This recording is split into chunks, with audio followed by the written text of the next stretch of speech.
Okay, panoorin natin to. Goosebump.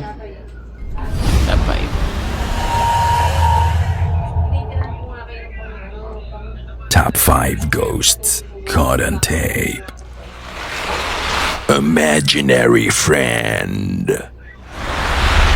Excited ang kapatid ng lalaki sa video na ipakita ang drawing na ginawa niya sa kanya. Isang innocent interaction lang between siblings.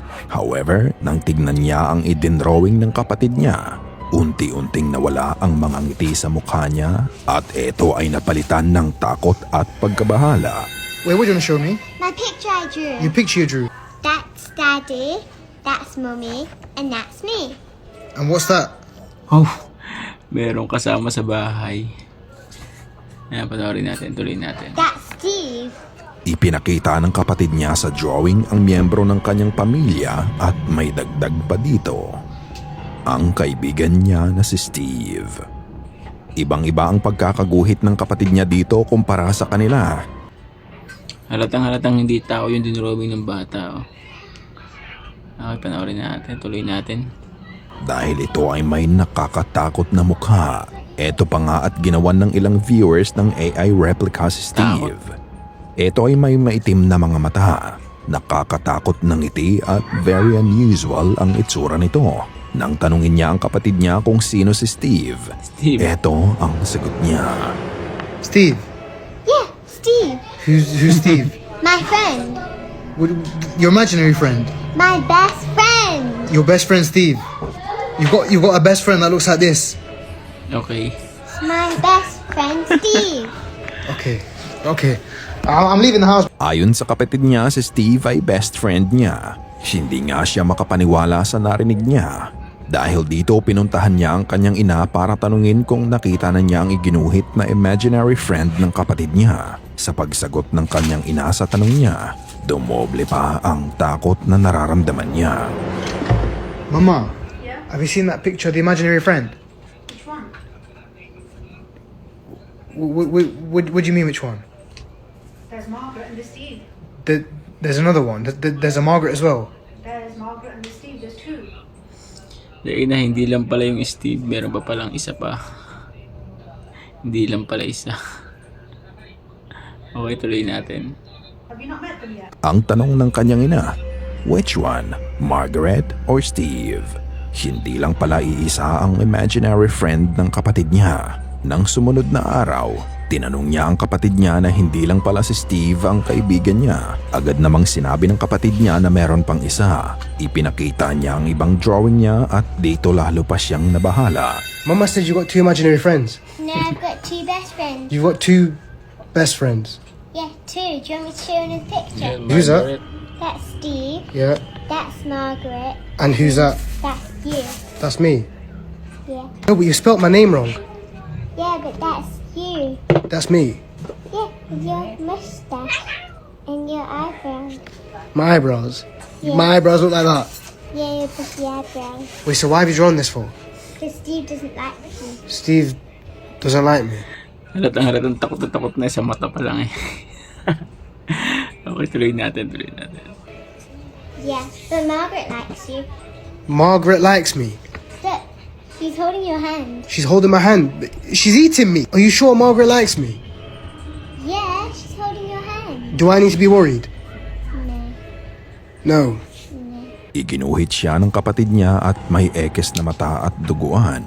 At kasama nga niya sa drawing ay si Steve at si Margaret.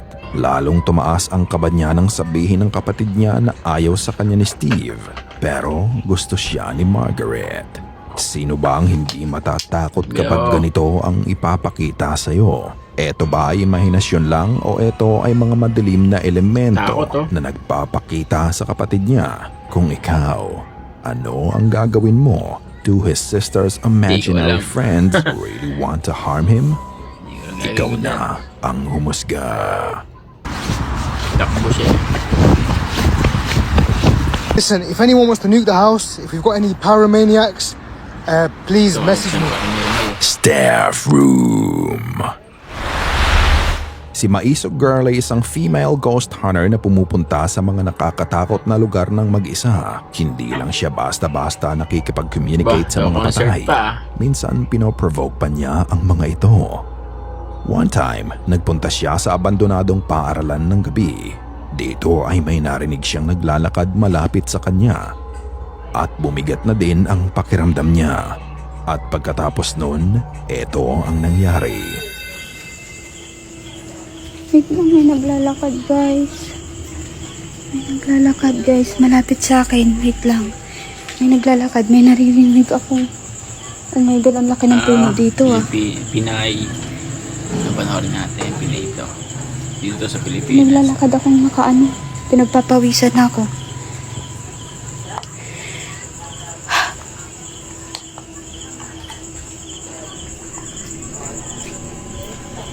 Balik na tayo guys.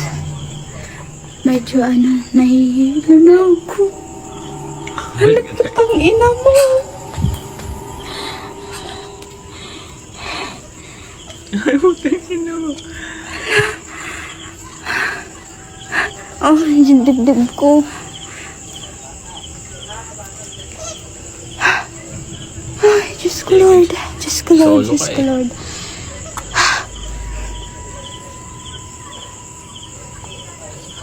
Uy, bakit?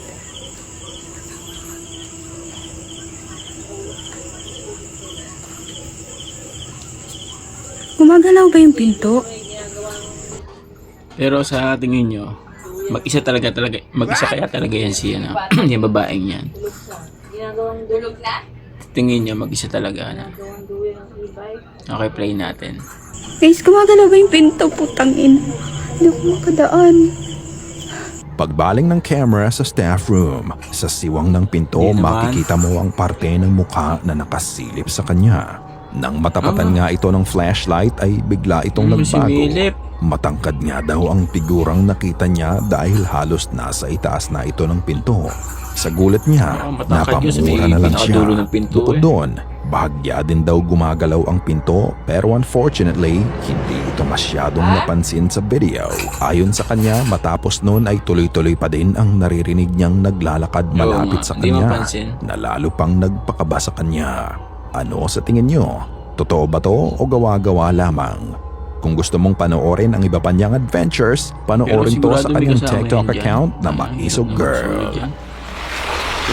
Haunted Highway. Noong 1994, isang Yan, misteryo nagko-concert ang nangyari kayo. sa Highway 50 sa Amerika. Hanggang ngayon, hindi pa din maipaliwanag ang nangyari dito. June 6, 1994. Nagda-drive ang single mom na si Christine Skubish kasama ang 3 taong anak nito na si Nick along Highway 50 papuntang 50. Nevada. Ngunit sa kahabaan ng daan na to, bigla na lang naglaho ang dalawa na parang bula. A couple days went by and the family called the sheriff's department to report her missing and felt something had gone wrong. And it was at that point that we began to start a missing persons investigation on both her and her son Nick. 5 araw nang nawawala ang mag-ina. Si Deborah Hoyt at ang kanyang asawa ay nagmamaneho din sa parehong ruta sa Highway 50. Madaling araw na yon nang may madaanan sila na naging dahilan ng pagkataranta nila. Sa gilid ng daan, nakita ni Deborah ang imahe ng isang babae na nakahandusay. I saw a naked lady laying on the side of the road. Her face was towards me. On her side, her knees were slightly bent, and she had one arm underneath her head and one arm on her head. Napatulala na lang ang mag-asawa sa nerbiyos. Hindi nila alam kung may nagbibiro lang ba sa kanila o hindi kaya ito ay patibong. Kung saan kapag hinintuan nila to ay may lalabas itong mga kasama para nakawan o kaya ay saktan sila. Nang medyo makalayo na ang dalawa, kuminto sila sa pinakamalapit na phone booth na nakita nila at tumawag na nga sila ng pulis para i-report ang nasaksihan nila. Matapos nga lang ang ilang minuto, dumating ang mga Pwede. pulis at pinuntahan ang lokasyon kung saan nakita ni Deborah ang katawan ng babae. Ngunit wala naman silang nakita. Sa pagsikat ng araw, malakas ang kutob ng isa sa mga officers na si Deputy Strasser na rumesponde sa tawag ni Deborah na maaaring ang nakita niya ay konektado sa pagkawala ng mag-ina. Kaya muli niyang binalikan ang lokasyon at dito nga may napansin siyang sapatos ng bata. I thought maybe it'd be worth taking another look in the daylight. Knowing working at night with spotlights and flashlights, it's difficult to see a broad area, and I could use the sunlight to my advantage. As I was driving in the area, I saw a little black child's tennis shoe. Where I saw it, the road dropped off quite a steep embankment, and I couldn't see over the shoulder at that point. So I parked my patrol car and began walking back on the shoulder.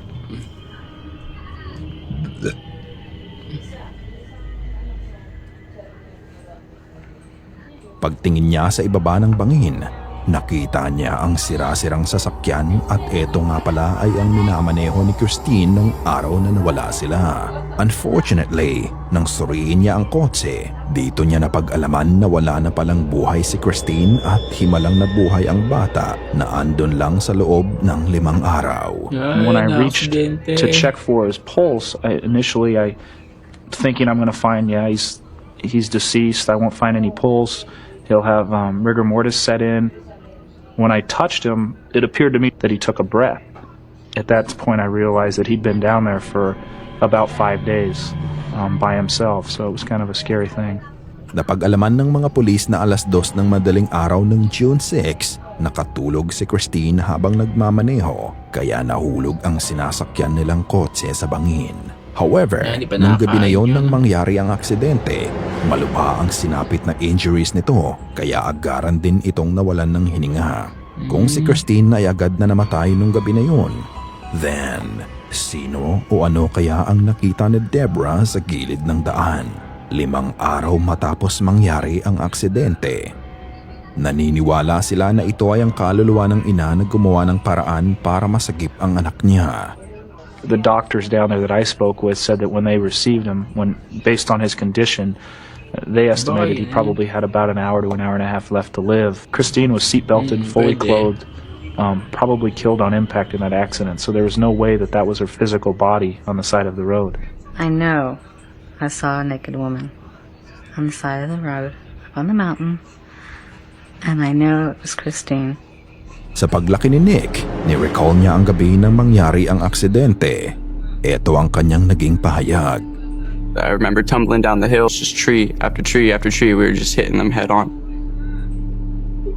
I just remember waking up and being in the passenger seat next to my mother.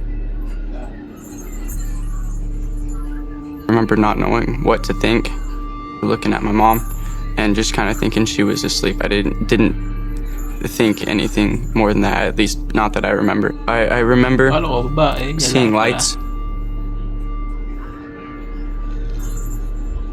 but I just remember that there was something there. There was something right next to the car the entire time, next to my mom.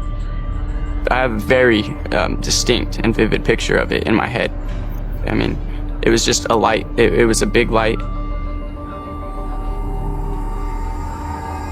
And then through the back window of the car itself, I could also see the same thing next to the road.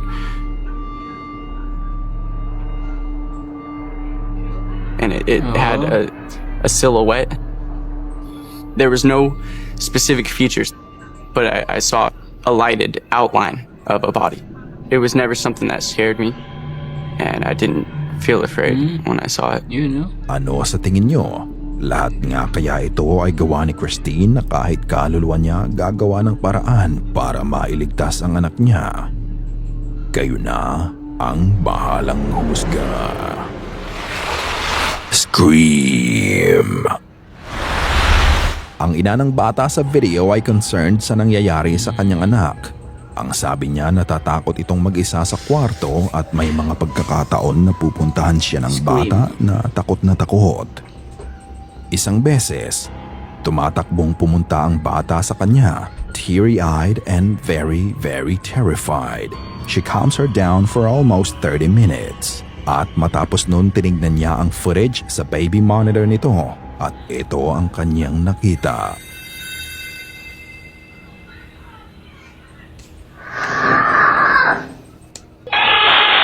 makikita mo ang bata na patingin-tingin sa kwarto niya as if she can sense something, and then out of nowhere, isang nakakapangilabot na sigaw ang bumalot sa kwarto. Makikita mo na lang ang pagkagulat sa mata ng bata. Matapos nga nang nakita niya ay pinost niya ang video sa social media para mabigyan ng liwanag ang nangyari. Ang sabi ng iba, ipabless ang bahay, ngunit ang sabi naman ng iba, ang kanyang baby Takbo naman monitor siya, ay eh. nahack at ito ang nananakot sa Takbo, bata. Matapos nga ng post na yon ay wala nang naging update pa tungkol sa kanila. Ano sa tingin nyo mga ka-goosebumps? Meron nga bang espiritong gumagambala sa bata o gawa ito ng hacker na kahit bata tatakutin niya? Nasa iyo ang pagpapasya. Game Night! May dalawang magkakaibigan ay nagla-live stream at hindi nila alam may makukunan sila na talagang magpapabilis ng tibok ng puso nila. Ang dalawang bata na to madalas gumawa ng live stream sa gabi habang naglalaro sila ng video game. Nung gabi na yun, bukod sa paglalaro nila, meron pa palang kakaibang mangyayari. Naglalaro sila sa sala nang may marinig silang ingay na nanggaling sa kusina. Sa una, hindi pa nila pinapansin ang ingay dahil akala nila ay isa lang to sa mga kasamahan nila sa bahay. Ngunit ilang sandali pa, mapapatigil na lang sila sa kanilang ginagawa.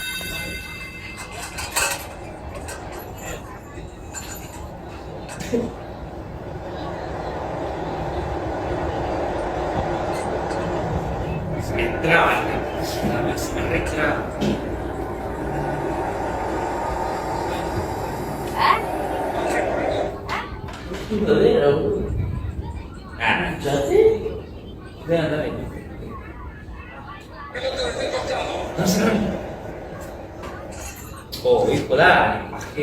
Saan ako? Harapan ako. Dali.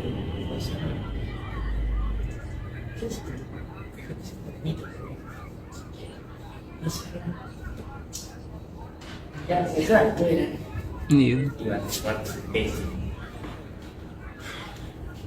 Hindi ko nakita.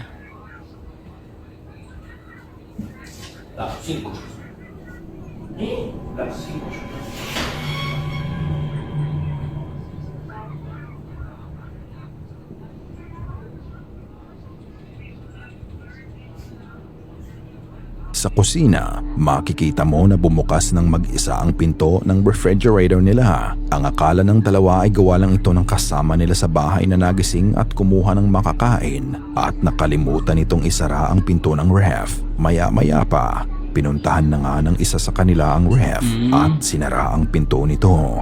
Ngunit pagbalik nito sa sala, bigla na lang gumalaw ang isang silya sa harapan nila. Parang hinatak ito ng kung anong puwersa na hindi nila nakikita. Nanigas na lang ang dalawa sa nasaksihan nila. They realized that what happened isn't normal and it's a supernatural thing. So, what do you think? Totoo kaya to? Katulad ng dati, nasa iyo ang pagpapasya. Ikaw na ang bahalang humusga. Sana ay kinilabutan ka sa mga video na aming itinampok ngayong gabi. Kung may nais kang ibahagi ay bukas ang aming email na goosebumpstopstories@gmail.com at Facebook page. Check out our TikTok page na din at goosebumpstop5. At kung hindi ka pa nakasubscribe at nakalike sa channel at video na ito, gawin mo na. Kung nais mong walang nilalang na bumisita sa'yo mamayang gabi.